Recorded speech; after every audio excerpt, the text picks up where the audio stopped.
Voltamos com o Jogo do Poder, hoje contando com a participação de Daniela Scholl, jornalista do Congresso em Foco, e recebendo o Jean Williams, deputado federal pelo PSOL. Já vamos abordar a questão nacionalmente. A gente recebe aí, vez por outra, informação de que há uma violência crescente contra homossexuais Brasil afora. Que tipo de balanço você faz em relação a isso? O que existe de concreto em relação a isso? Que violência é essa? Onde ela se manifesta? Por que se manifesta? Quais são os estados onde isso ocorre com maior frequência? Enfim. Olha, é preciso lembrar que em alguns países a homossexualidade é considerada crime, né? Por exemplo, no Irã, a homossexualidade é considerada crime. Em Uganda há um projeto de lei para ser votado que pune com morte os homossexuais e com prisão os pais que não delatem os filhos homossexuais. Na maioria dos países islâmicos, a homossexualidade não é bem vista, mesmo em países, mesmo em Cuba, por exemplo. Agora Fidel veio a público pedir desculpas por todo o mal que causou os homossexuais, mas a Cuba, pós-revolução, puniu os homossexuais.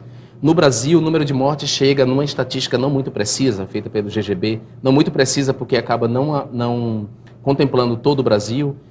Nessa estatística pouco precisa, o número de mortes chega a mais de 200. Ano passado foram 226 homossexuais assassinados e assassinados por ser homossexual, porque é preciso lembrar que o crime de ódio é aquele que se abate sobre a vítima, mas também sobre todo o coletivo a que a vítima pertence, sendo esse pertencimento a razão última do assassinato. Então, no caso da travesti, por exemplo, de Campina Grande, que foi o caso mais recente, mais chocante, ela foi emboscada por 3 homens e ela recebeu 37 facadas. Então é provável que na 4ª facada ela já tivesse morta. Mas a pessoa continua esfaqueando porque, na verdade, ele está matando no imaginário dele toda a comunidade a que aquela pessoa pertence. Esse é o crime de ódio. No Brasil, o Paraná é um estado onde acontece muito assassinato de homossexuais. A Bahia, surpreendentemente... Você, inclusive, que é baiano. Eu sou baiano, A Bahia acontece também, é um dos campeões. Mas a Bahia é um paradoxo, porque tem uma posição, às vezes, de vanguarda, avançada, ao mesmo tempo ocorre... na Bahia, o maior número de crimes, ou o grande número de crimes dessa natureza. Me parece uma coisa um pouco contraditória, né? Juraci Magalhães tinha uma frase que ele dizia assim: pense num absurdo, na Bahia tem precedente. E a Bahia tem um pouco essa contradição. O Antônio Risério, antropólogo, ele disse uma vez que Salvador, a Bahia e Salvador em especial, era a cidade mais racista e menos racista. Mas é menos racista porque em Salvador e na Bahia Preta, a herança cultural africana é hegemônica do ponto de vista cultural, na música, nas artes plásticas, nós temos toda a celebração das grandes mães de santo e alorixás, dos orixás, e na prática, no cotidiano ali, a Bahia era racista porque os negros estavam excluídos do mercado de trabalho, ocupavam o mercado informal, estavam superlotando as prisões, os hospitais psiquiátricos, enfim. Esses dados davam conta de que a Bahia era um estado racista, embora menos racista. O mesmo eu posso dizer, a Bahia é menos homofóbica e mais homofóbica, porque o carnaval de rua de Salvador é o maior carnaval do mundo. No carnaval não há identidade, todo mundo é de todo mundo, digamos assim, é uma licenciosidade. E ao mesmo tempo a cidade, é o estado onde mais se mata homossexual. Todo mundo conhece você a partir do Big Brother, a partir de 2005. Sim. A população brasileira acha que você passou a existir de 2005 para cá. Portanto, você tem 6 anos. Que eu nasci de chocadeira. Que você nasceu para a população brasileira. Eu queria saber quem era Jean Williams antes disso. Não, nasceu da costela da Grazi. Nasceu da costela da Grazi. É engraçado Quem era isso. Jean Willis antes de 2005, na Bahia, enfim, queria que você contasse um pouco desse outro Jean Willis que ninguém conhece. Ou que poucos conhecem, quer dizer, o que a grande maioria não conhece. Talvez conheça mais agora porque a eleição acabou trazendo um pouco do meu passado, da minha história política e intelectual à tona. Eu sou jornalista, né, de formação e de profissão, trabalhei 8 anos no jornalismo baiano, trabalhei na Tribuna da Bahia, depois no Correio da Bahia. Eu sou professor universitário, eu dei aula na Universidade Federal da Bahia como professor substituto, dei aula nas faculdades Jorge Amado como professor titular, onde eu tinha um núcleo de mídia e cidadania que produzia documentários. Em Salvador eu publiquei meu primeiro livro em 2001, um prêmio da Fundação Casa Jorge Amado. E meu trabalho e minha militância nos direitos humanos é uma coisa que remonta à minha adolescência, porque eu venho de uma família muito pobre, né? Do interior da Bahia, onde a igreja tinha uma predominância e a igreja de Alagoinhas era orientada pelos princípios da teologia da libertação. portanto, das comunidades eclesiais de base. E eu pertencia a uma das comunidades eclesiais de base e ingressei ainda cedo, com 12 anos, no movimento pastoral, na Pastoral da Juventude Estudantil, Pastoral da Juventude do Meio Popular. Depois eu ingressei no colégio interno, aos 15 anos, e aí eu me afastei da igreja e só fui retomar... Você se afastou da igreja quando fez a sua opção sexual? Quando me assumi. Não fiz uma opção, na verdade. Não uma opção. Quando eu me assumi homossexual, eu me afastei, coincidiu com a entrada no colégio interno, onde eu fiquei 3 anos e meio, fui para Salvador depois, e aí retomei a minha militância pró-direitos humanos como estudante de jornalismo. Foi discriminado? Foi de alguma maneira sim.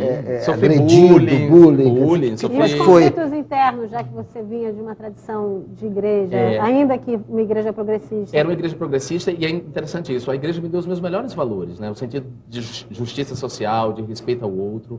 Mas o conflito pintou exatamente com a questão da homossexualidade, quando ficou claro para mim que a igreja excluía esse grupo do qual eu fazia parte, porque embora eu não tivesse... uma igreja que defende o amor acima de tudo, né? Estranho isso, né? Mas bem contraditório. É contraditório, porque eu, ao mesmo tempo que ela me deu esses valores que eram importantes, ela me excluía. Mesmo eu não tendo vivido a prática homossexual ainda, eu me sentia pertencendo àquele grupo.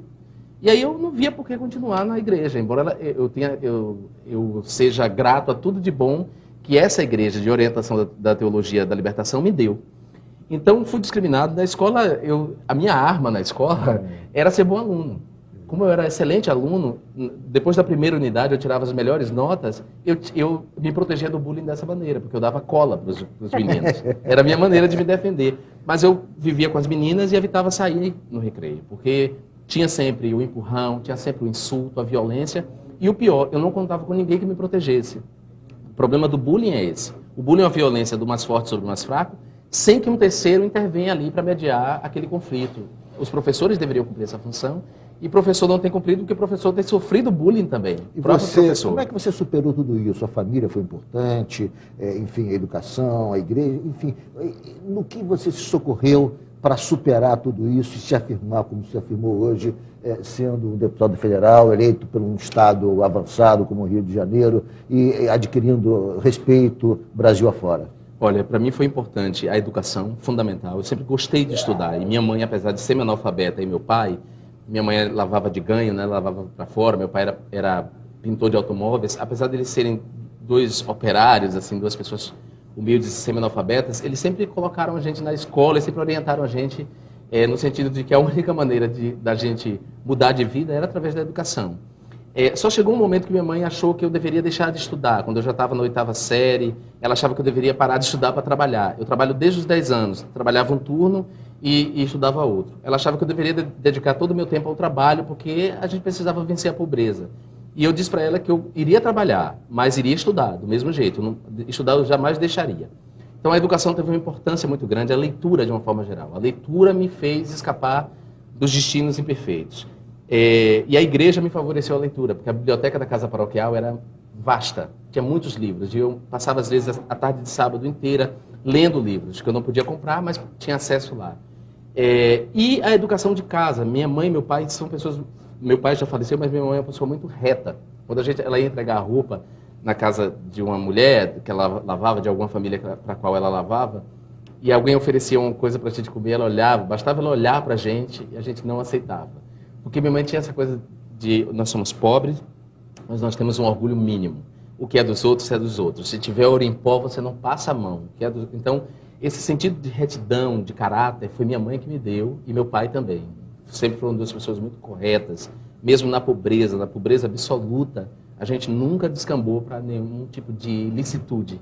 E ela sempre disse que o único meio de escapar era através da educação. E foi a educação que me salvou. Você que chegou até aqui, através da educação, acabou de dizer que a educação o salvou, o que espera do futuro? O que você que já, a sua vida já foi, sofreu uma transformação tão intensa, tão radical, como é que você vê daqui para frente? Olha, eu quero estar vivo daqui para frente. Quando a gente estiver vivo, a gente se transforma, né? Eu fiz minha mobilidade social toda antes, me formei jornalista, trabalhei como tal, me tornei professor universitário, fiz trabalhos relevantes como professor e tal. Aí veio essa reviravolta na minha vida, que foi a minha entrada no Big Brother, que eu fui para o Big Brother em busca de um objeto de estudo para o meu doutorado. acabou que eu virei uma personalidade Ganhou da o Big mídia, Brother. ganhei Virou um... um personagem da própria do meu tese. próprio objeto, virei um personagem da própria tese, ganhei R$1 milhão, que foi importante para mim, me permitiu fazer coisas muito bacanas, assim, comprar um apartamento, dar uma casa para minha mãe, ajudar amigos e parentes, foi muito bom. Mas eu nunca quis também fazer parte do circo das celebridades, por isso também que eu me retirei depois. Eu sempre disse não, nada contra a quem faz. Acho até bacana ler no salão de beleza, Na cara. no Bobeira. Mas eu não queria fazer parte daquilo. Eu respeito quem faz, mas não queria fazer. Jean, foi um prazer enorme recebê-lo. Nosso tempo se esgotou. Foi um prazer recebê-lo Prazer, no Jogo Ricardo. do Poder. Prazer, Daniela. Foi Eu quero enorme, elogiar a Daniela, dizer que ela é linda. Eu concordo. Eu quero aqui... Eu mal olhei pro Ricardo por causa da Daniela. Daniela, tá vendo? Tá vendo, Daniela? Poxa, obrigada mesmo. É verdade. Um abraço, obrigado mais uma vez, Jean. Obrigado, Daniela, pela sua presença. Ficou vermelho, Não fico. Obrigado principalmente a você que nos acompanhou até agora pela rede CNT. O Jogo do Poder volta no próximo domingo, às 11 da noite. Eu espero você. Muito obrigado pela audiência e até lá.